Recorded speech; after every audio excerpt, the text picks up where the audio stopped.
99 का चक्कर। एक सेठ की हवेली थी। बगल में एक गरीब का छोटा सा घर था। दोनों घर की स्त्रियां जब आपस में मिलती थी तब एक दूसरे से पूछती थी, आज तुमने क्या रसोई बनाई।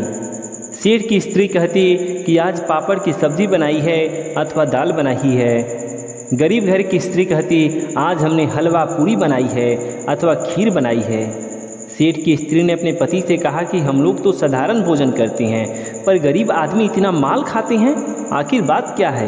सेठ ने कहा, अभी वे 99 के चक्कर में नहीं पड़े हैं, इसीलिए माल खाते हैं। जब 99 का चक्कर लग जाएगा तब ऐसा माल नहीं खाएंगे।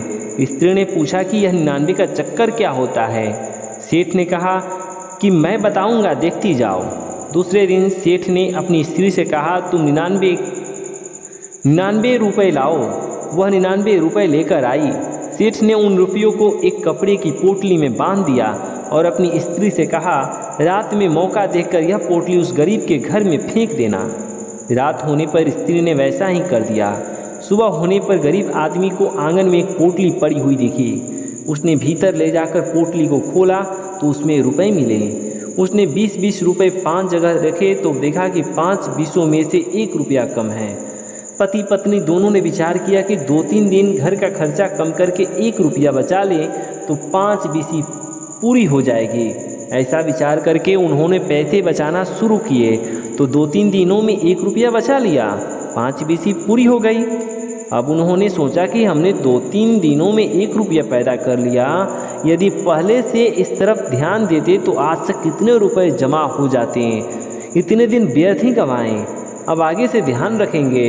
कुछ ही दिन बीतने पर सेठ ने अपनी स्त्री से कहा, आज तुम उस गरीब की स्त्री से पूछना कि क्या बनाया है। जब गरीब घर की स्त्री मिली तो सेठानी ने पूछ लिया कि आज क्या बनाया है। उसने कहा, चटनी पीस ली है, उसके साथ रोटी खा लेंगे।